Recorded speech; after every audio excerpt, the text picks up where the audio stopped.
Hello and welcome to CCNA Subnetting video number 1. My name is Wendell Odom. I'm the author of the ICND-1 and ICND-2 official exam certification guides from Cisco Press, and this video is the first of 8 different videos that are available with these books. This first video shows an example of how to find the subnet number given an IP address in mask, specifically for IP address 128.200.100.100 with mask 255.255.224.0. This video has both a tactical objective as well as a strategic objective. Tactically speaking, the goal of this video is to help you understand how to use a particular process to find an IP address's resident subnet. Every IP address sits inside some subnet, and we call that the resident subnet. Now, the strategic objective is to help you prepare for answering subnetting questions on the CCNA exams, in particular that you be able to answer those questions quickly and with confidence. Now, if you watch this video and understand the process, that's not enough. You need to practice. In fact, you need to practice until the process becomes very natural. We don't want you to try to memorize the particular steps shown here, but we want you to be able to look at a problem, and by having practiced it enough, you can look at it and say, oh, the resident subnet for that IP address is whatever it is. The specific process described in this video is taken from the Cisco Press exam certification guides. Now, this process shows how to find the resident subnet even though a difficult subnet mask is used and with using no binary math. Now, when I say difficult mask, I mean the mask has an octet whose value is neither a 255 nor a 0, and for most people that means that finding the resident subnet is not very intuitive. So this video will use the same process as explained in those books. And by the way, this process is summarized in a CD-only appendix in those books. And that appendix refers to this process as reference page 5C, or for short, RP-5C. So if you see a reference to RP-5C, it's just a reference to what's listed in the books. Also, just for reference, note that the books also show a much simpler process for finding the resident subnet when a nice easy mask is used. In other words, a mask that's all 255s and zeros. Before taking a look at the process, let's take a closer look at what I mean by resident subnet. Every IP address assigned to a host when subnetting is used is inside a single particular subnet. So the resident subnet is the subnet number of the subnet in which an IP address resides or an IP address is a part of. For instance, here in the figure we have PC1, and it's been assigned an IP address of 128.200.100.100, and it's got a mask of /19 or 255.255.224.0. Now the question is, what is the subnet number in which this IP address resides? As it turns out, the subnet number is 128.200.96.0 with that same /19 mask. Now, why do we care? Well, one reason you might care is that router R1 that's connected to that subnet is going to end up adding a route to that connected subnet to R1's routing table. Here we see a representation of R1's routing table that lists that subnet as a connected route off the Fast Ethernet 00 interface off R1. If other routers existed in the picture, R1 would then advertise a route for that same subnet to the other routers that exist.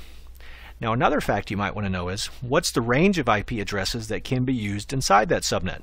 For instance, if you added another PC to this subnet, what would be a reasonable IP address to choose that would be a legal IP address? So, to answer that particular question, we'll use a related process that we call RP-6C, which answers the question of what is the range of IP addresses in a particular subnet.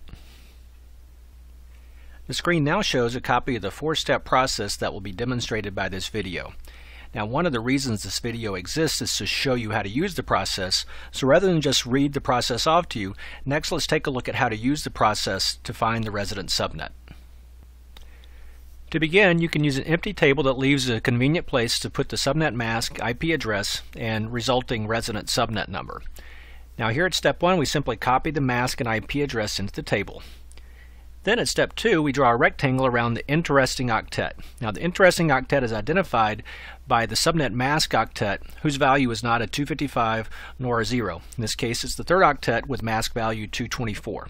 Next, at step 3, we'll identify the values in the 3 uninteresting octets. First of all, at step 3A, we'll look for any octets to the left of the rectangle and simply copy the IP address's value down into the subnet number. Here we see we'll start with 128.200 in the first 2 octets. Then for any octets to the right of the rectangle, we'll simply write down a 0.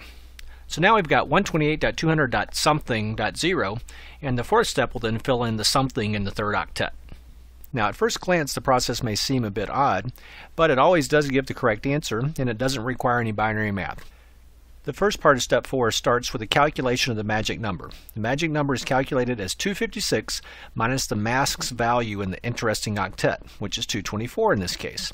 So in this case our magic number is 256 minus 224, or 32. Now there's nothing particularly magical about it, it's just a word I use to describe this particular number. Now, as it turns out, the resident subnet number in the interesting octet is a multiple of this magic number. So at step 4b, we're going to calculate all the multiples of the magic number. We start with 0 and calculate all the way up through 256. Now the subnet number's value in that third octet is going to be one of those numbers, but which one? So at step 4c, we compare the IP address, not the mask, but the IP address's value in that interesting octet to the list. Now that value is 100 in this example. We see that 100 is closest to the multiples of the magic number that are 96 and 128. And we simply pick the smaller of the two. So in this case, we pick 96, so the subnet number is going to be 128.200.96.0. When this video began, I told you that the tactical objective of this video is to help you learn a particular process for finding the resident subnet. Well, now that you've seen one example of its use, now take a couple of examples and try to work those right now. Here on the screen you should see two additional examples with different IP addresses and masks. Once you work these two problems, you can watch two additional videos which show you how to get the answer, again using this same process.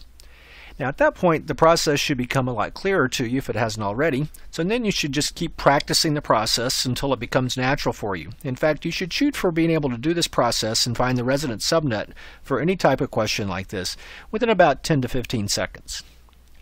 At the same time, then you might want to also study the other process, the one that I reference as RP-6C in the exam certification guides, that show you how to find the range of addresses in each subnet.